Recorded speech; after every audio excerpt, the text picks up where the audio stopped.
Hi, I'm here with Allison Flynn from Bespoke Wellness, and today we're going to be talking about the thyroid. Now, this is a subject that is very close to both of our hearts. We've both had issues with our thyroid, and we're both working on getting our health back on track. I know that for both of us at the moment, we're both in the state of the space of being well, considering where we have come from. So I know you help your community to start thriving with a thyroid issue. And so I would love to know about your journey, where you came from. Tell us about your health and how you help people now. Okay, so have we got a few hours? No, just kidding. So basically, yep, my name's Allison. I'm actually the same age as you, Sharon. I'm 45 now, and I believe that my thyroid issues were triggered in my teen years. I got my period really young, really early. I was 11, which is quite young. And what I know now about the thyroid and, the thyroid issues is that it's often triggered by, obviously you have to have the autoimmune disease history. But also it's triggered through a hormonal change, which is usually puberty, pregnancy, or sometimes menopause, and or long periods of chronic stress. So for me, I firmly believe that it was triggered when I hit puberty, because I definitely changed as a teenager. I was a very kind of easygoing, happy child, and as I got into my teen years, I became really moody and bitchy and I can see it looking back, but I probably didn't recognise it back then. And I, through my 20s, did a lot of travelling and had a reasonably full-on job, did shift work, those sorts of things. So as I got more tired, I just put it down to partying and travelling and working hard and studying and all those things that you kind of, in your 20s, think, like something else. So I got diagnosed with an underactive thyroid in my, I think I was like 26 or 27. So I'm not sure sort of how much your community knows about sort of by the time you get diagnosed and by the time it's showing up in your blood work, there's obviously a problem. So, but the problem would have started quite sort of a period of time before that. So my mum has an underactive thyroid. So at the time, I was kind of like, she just takes a pill. Doesn't seem to be a big deal. It's not a big deal. Just take the pill and off you go. So thyroxine.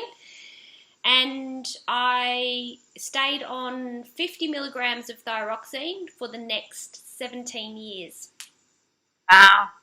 With never a change in my dosage. Rare changes in my blood work, but significant changes in my health. I got sicker and sicker and sicker and sicker. Food intolerances started to show up, like severe ones, dairy, sulfur. They took me years and years and years to get diagnosed, but I started to really have trouble with certain foods, excessive fatigue. I started getting diagnosed with vitamin deficiencies like vitamin B12, vitamin D, anemia. I had chronic bouts of anemia. So my turning point came about 10 years ago. Can't remember now. And went to a specialist because I was just exhausted. I had just come back. I'd spent a year in Cyprus with the United Nations. I was a police officer. So did some peacekeeping over there. Had a wonderful time. I slept all the time. I was doing long distance running and I was traveling, and I came home and I was studying and I was busy. I had a full-time job, but I was just tired. I'd come home from work and sleep for 2 hours, have my dinner, and then I'd be awake in the middle of the night, like chronic insomnia. And anyway, it was just crazy. Anyway, he told me I was depressed, and I was like, busy, got a lot going on, but don't think I'm depressed. And I refused his antidepressants and started to go, all right, let me figure this out for myself. And sort of moved into the more natural healing space, I guess. Started to look at, I mean, I'd already seen naturopaths and stuff over the years, but I started to look more specifically. Then my food intolerances got diagnosed, and it was kind of a progressive thing. And until 4 years ago, I had, so I don't know, like, about you, and I think I know a little bit about your story, that sometimes, you know, we get these messages where there's, you know, we're getting told to stop and slow down, and that, like, our health needs attention. So for me, I had several major surgeries for different things. I had a lung tumour removed. That didn't slow me down or stop me. A couple of years later, I had busted my knee and had to have a knee reconstruction. That didn't stop me or slow me down. And then a couple of years after that, because I hadn't stopped, I had to have my same knee reconstructed again. And I was like, okay, I'm starting to listen now. I had already started to know about my food intolerances, and I was sort of starting to pay attention and change my diet and do different things. So you know, I had calmed down. I wasn't sort of going out as much and not drinking. I stopped sort of drinking alcohol because that just really didn't agree with me. You know, cut a lot of, wasn't eating processed foods, just different things. But I took 3 months off work when I had my second knee reconstruction. So this was a few years ago. And I think the thing for me at that point was that I had nothing else going on in my life. I was eating reasonably well, like probably not as good as I'm eating now, but compared to what I was eating very healthy, very clean diet. I was resting a lot because I was like, my 100% focus was rehab, get my knee like working properly, get rested, do the rehab, and never have to do this again, you know.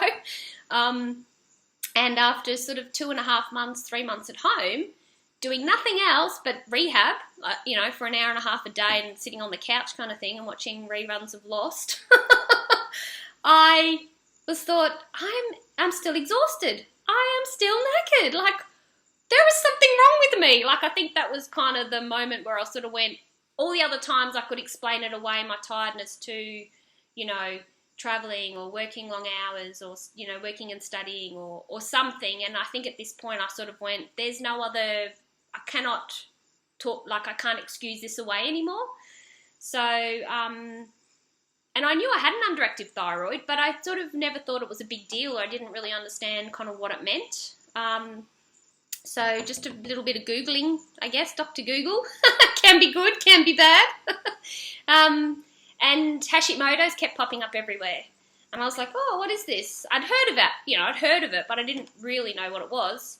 And then the more I saw that it was basically related to underactive thyroid, so I went along to my GP and just asked for the blood test, and, you know, it turns out I have it. So her attitude was it doesn't change anything.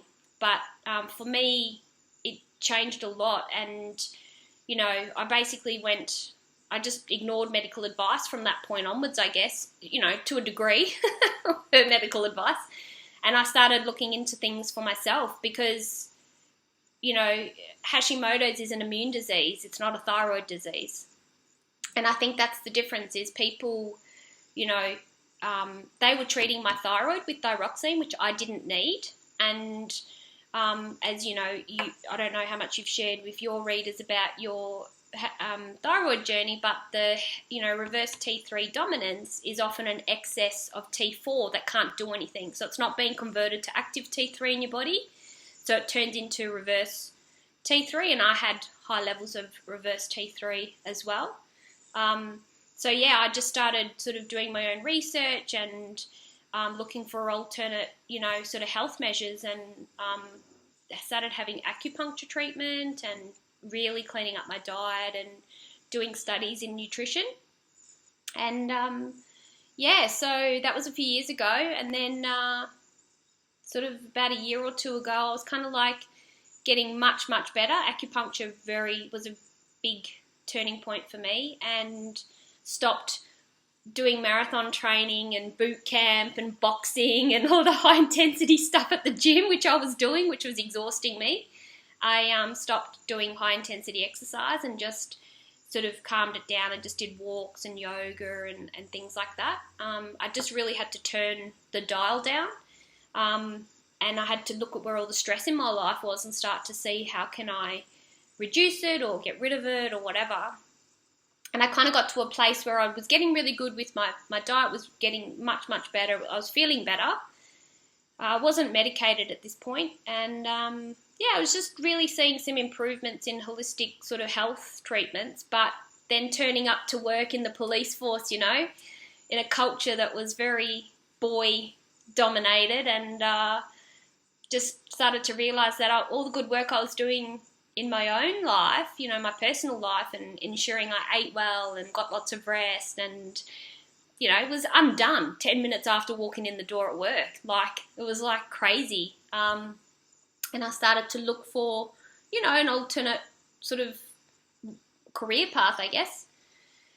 So studied and retrained and quit my policing job last year, just over a year ago actually, and embarked on my own little health and wellness entrepreneurial journey to establish Bespoke Wellness. And so basically just, sort of for me, it's about educating and providing that sort of self-empowerment to a community of women who, like me, either are getting diagnosed with an underactive thyroid and getting, being mistreated, or don't understand the Hashimoto connection, and or helping people that actually know they have Hashimoto's and to understand what it means and how they can sort of, take it more control and be an advocate for their own health. So that's kind of that's how I've got here, I guess, and sort of what I'm about. That was a long-winded answer. It was good. So what stood out for me there, I mean, many things, but the one thing that you were saying about you could do all of this really good stuff, you can look after your nutrition, you can, reduce your exercise. I think one key point that people don't realise or don't even think about is their environments, and that stress, that constant stress if you're in a busy job, you think that you can handle it, but actually on a physiological level, your body isn't handling it. No. And people with this type of disease usually have this mindset of I'm going to push through, I'll be okay. And actually your body just stops you. Yep. You can listen to those messages and ignore them for as many, as long as possible. But actually one day your body will stop you. Yeah. And when your body stops you, you have to stop and assess what areas of your life do you have to change. Oh. So absolutely. Yeah. So my question to you is, if your clients come to you, what will be the first thing for you to get them to address? I think it depends on where they're at, because I think what I'm seeing is a lot of people, a lot of the women, there's always women, obviously, a little bit like yourself, and there is a type, I'm seeing a type of, the women, they're really strong. They've pushed through so many things in their life, and they just keep going, in spite of any kind of obstacles or setbacks and that.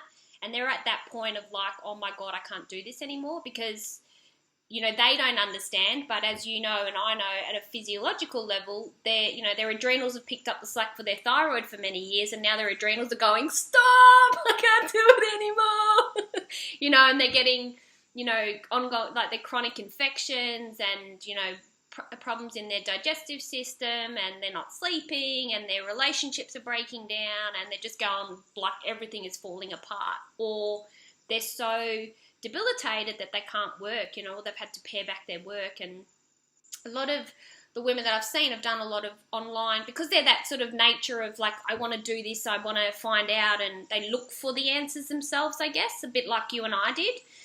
A lot of them have already done, or they've read or researched, and they've already made maybe some dietary changes.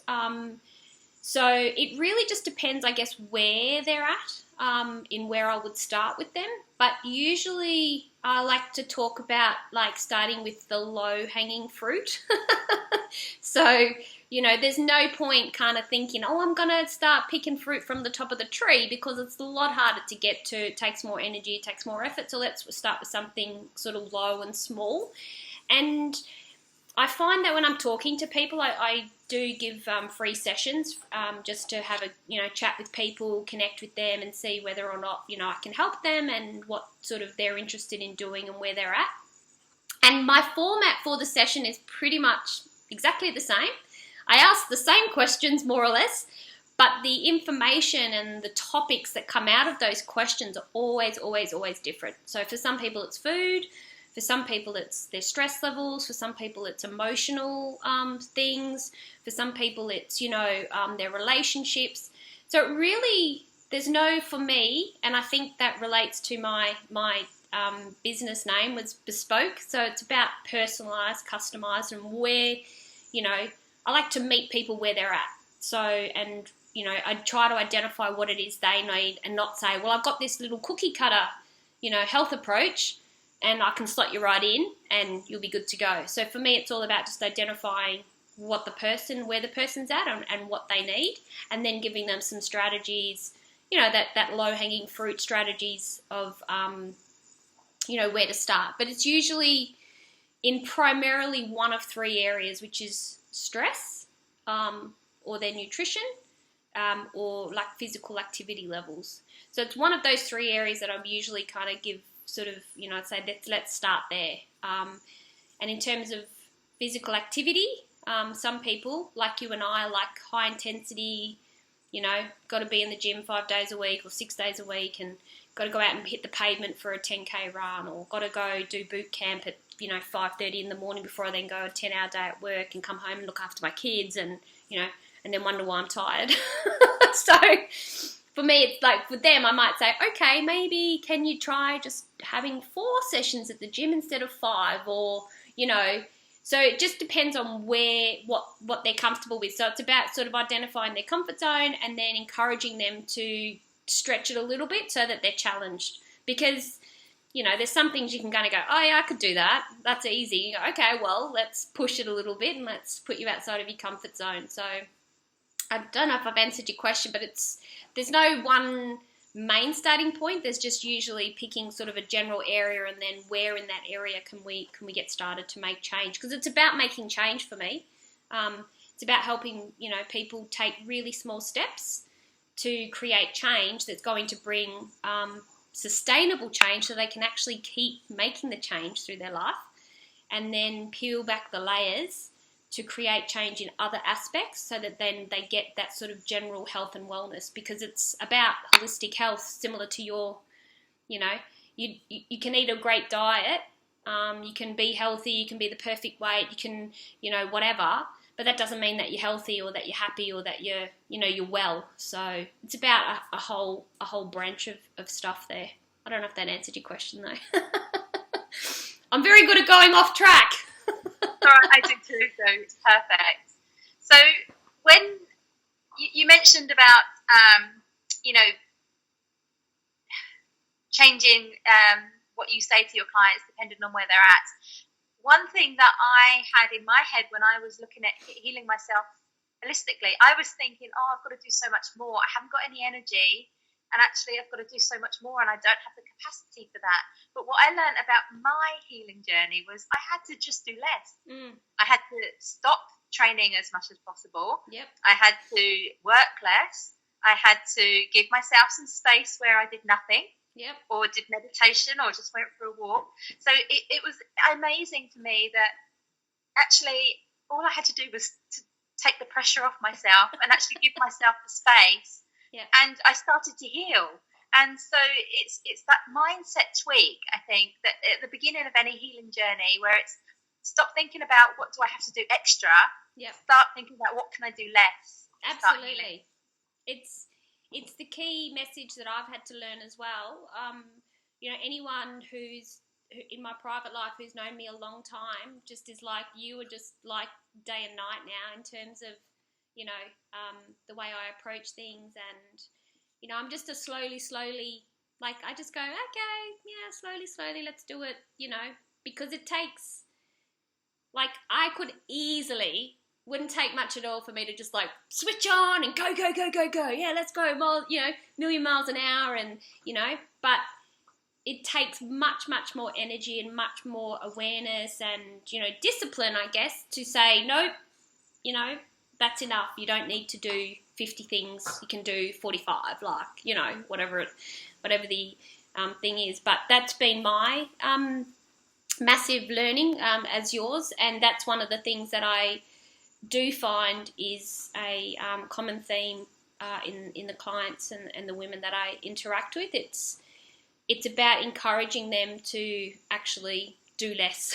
That it's like almost they need somebody outside of themselves to give them permission that it's actually, it's okay if you don't hit the gym 5 times, or it's okay if you take a little nap, like, it's okay actually if your family has takeaway and you don't cook after you've worked, all week. You're not a bad mother. So, it's almost like I'm that sort of the voice of permission, I guess, that I'm giving them the permission that initially they can't give themselves the permission to do.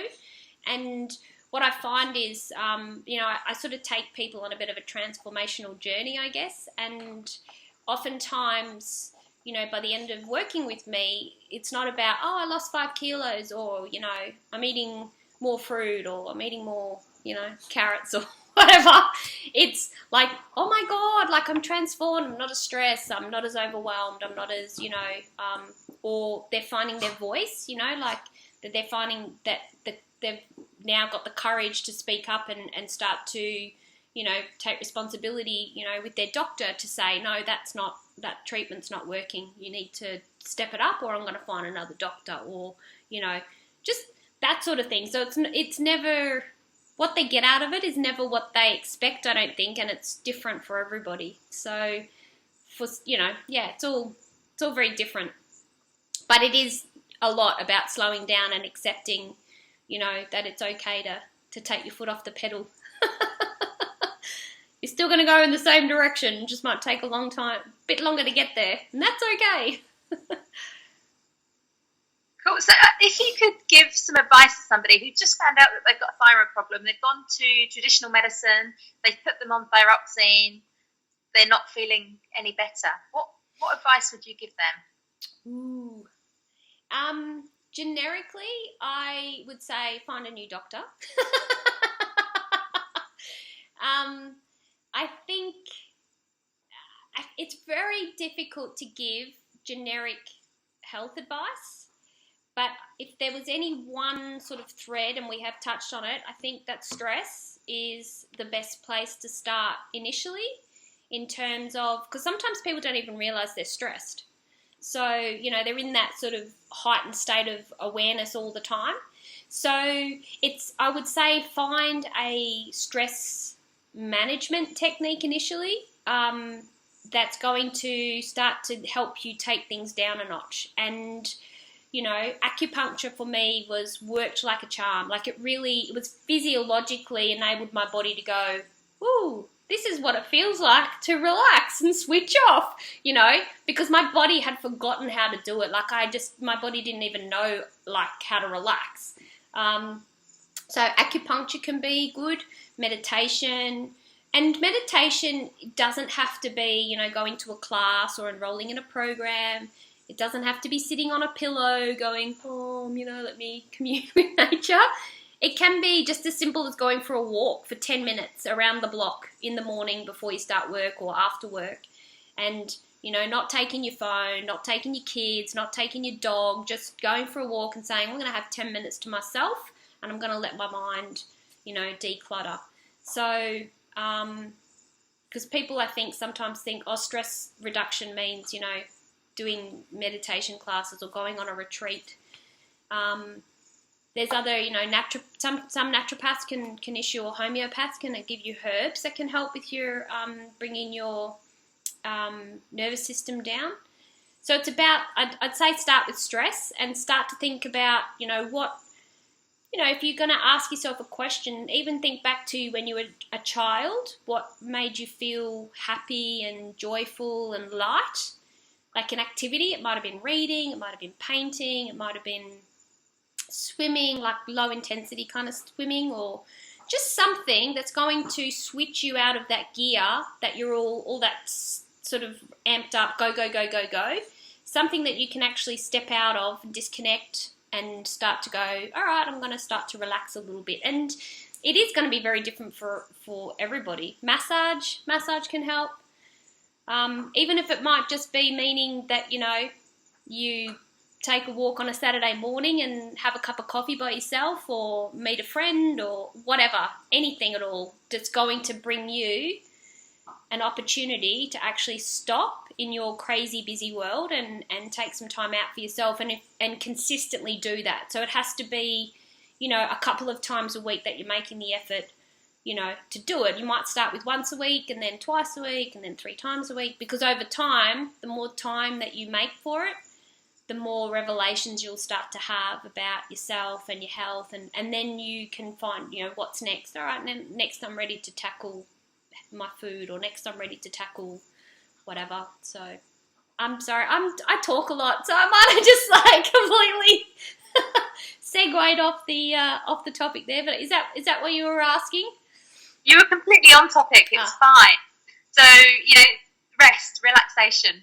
It's a great start. What I also found for me was when the doctor said, because I didn't have a thyroxine problem, I had reverse T3, so they didn't put me initially onto the thyroxine. They just said, we can't do anything for you and there's nothing wrong with you. So then I went into finding a naturopath, and what she did for me, she took a swab of my saliva to test my cortisol levels. Yep. And she cut my hair and sent it off to America to test me for high heavy metal toxicity. Yep. And they both come back extremely high. And they were just pills that I had to take.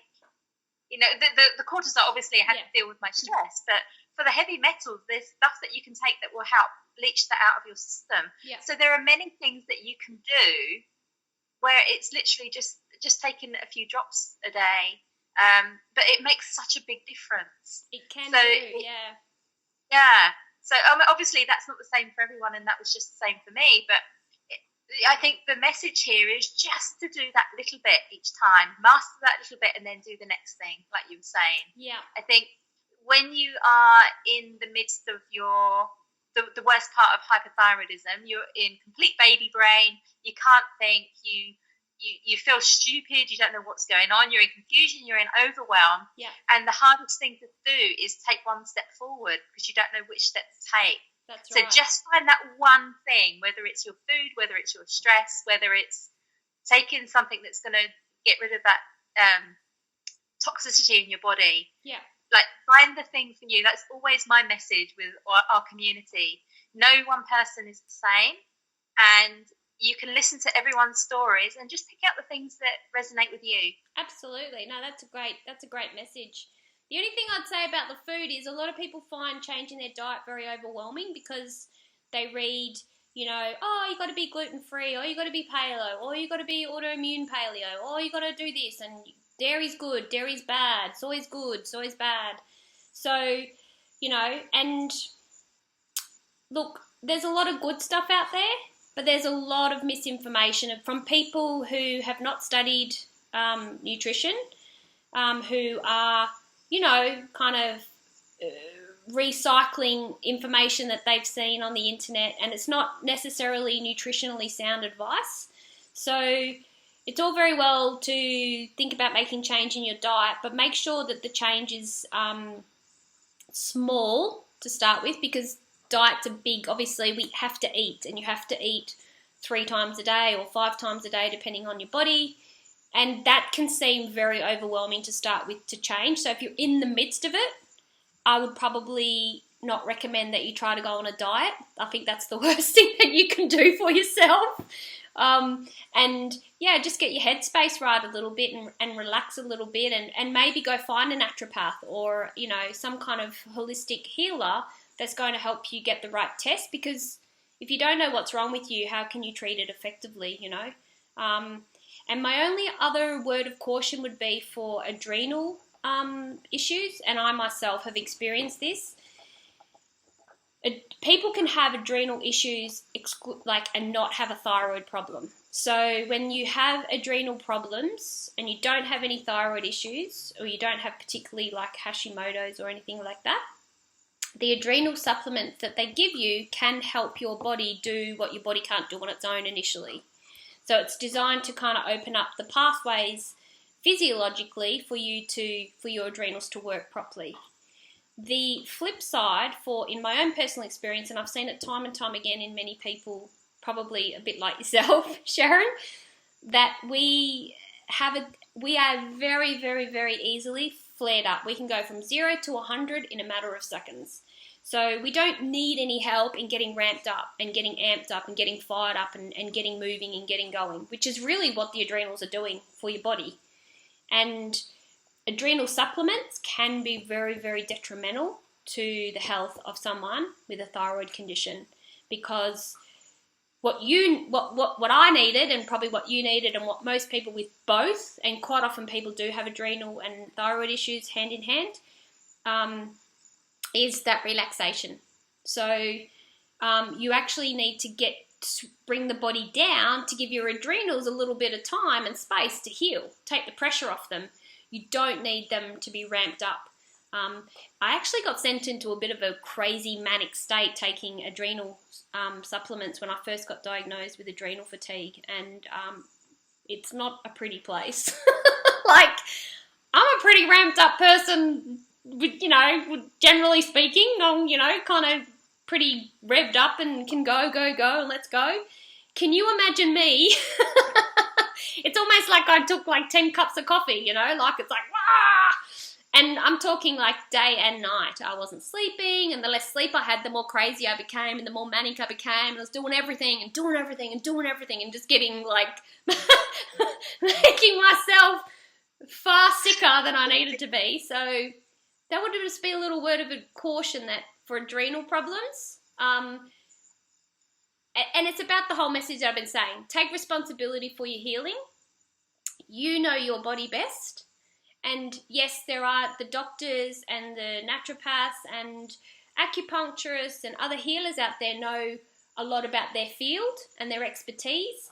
But if they're saying something that doesn't resonate with you or doesn't feel right, then you have to listen to that, and you have to honour that a lot more. That's probably my biggest message. Honour that a lot more than what they're telling you, because there might be another practitioner who understands it better or who has a different approach that works better for you. So, it's about finding the right practitioner and a range of practitioners that's going to give you everything that you need. So a little bit off topic, but that's been a big learning for me, and that's what I encourage my clients to do is, I don't encourage people to work only with me. I actually help them build their own wellness team, and say, go find this, find a good doctor, find a good naturopath, find a good massage therapist, find a good, spiritual healer, or find whatever it is that they need. I help them go find that, But it has to be someone who works for you, because I've had doctors that didn't listen to me.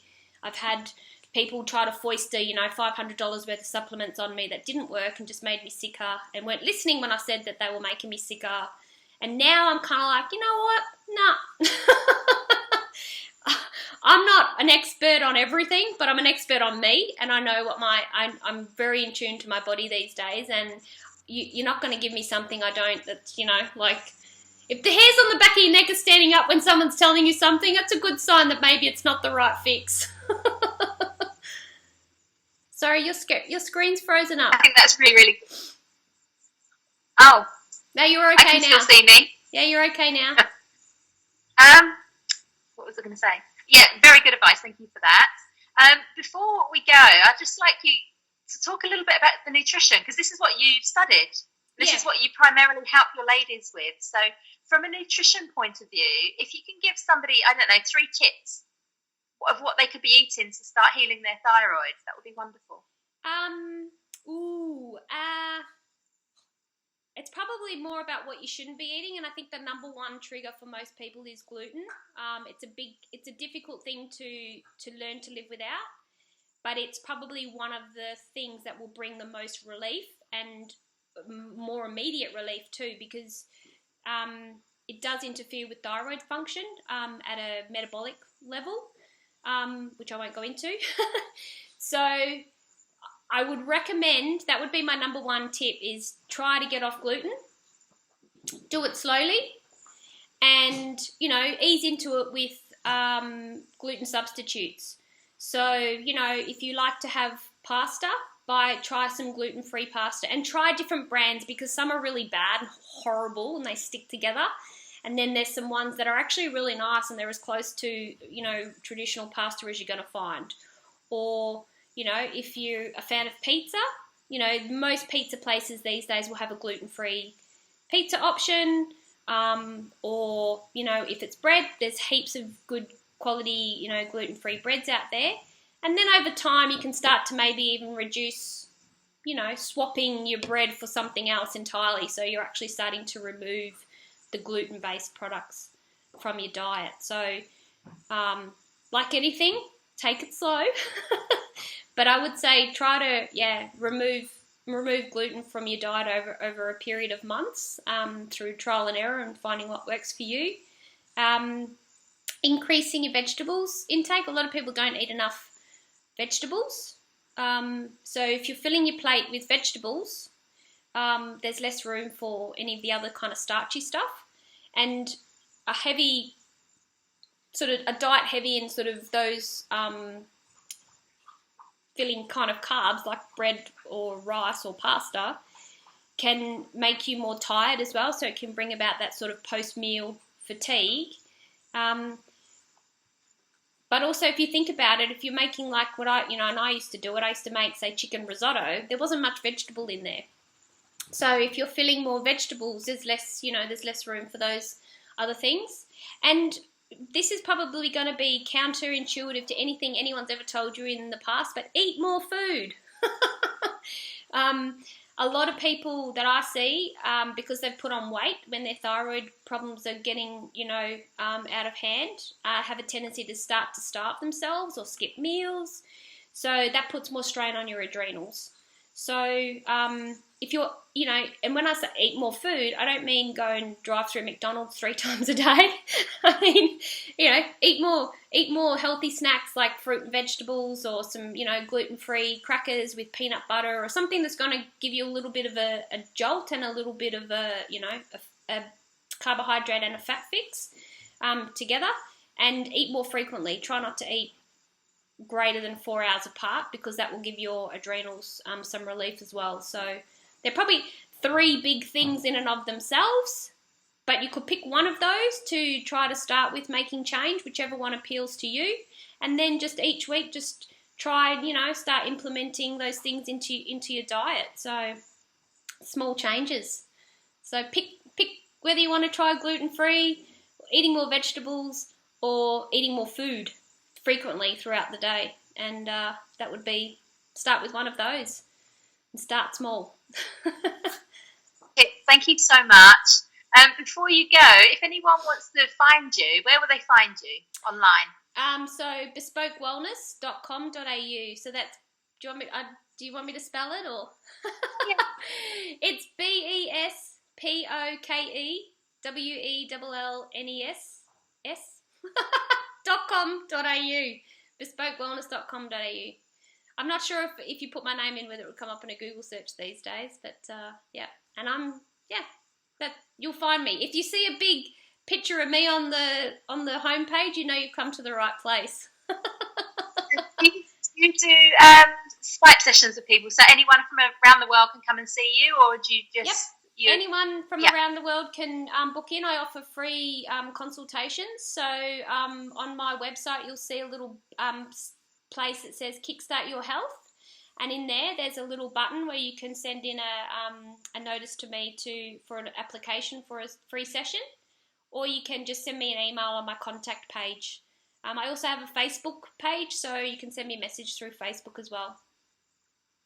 Cool. So, thank you so much for coming in, Allison. It's been great speaking to you. Yeah, thank you. Well, I'm always up for a chat, and I could talk the hind legs off a donkey, so any opportunity to do so. Thanks for having me. You're welcome. See you next time. See ya. Bye for now.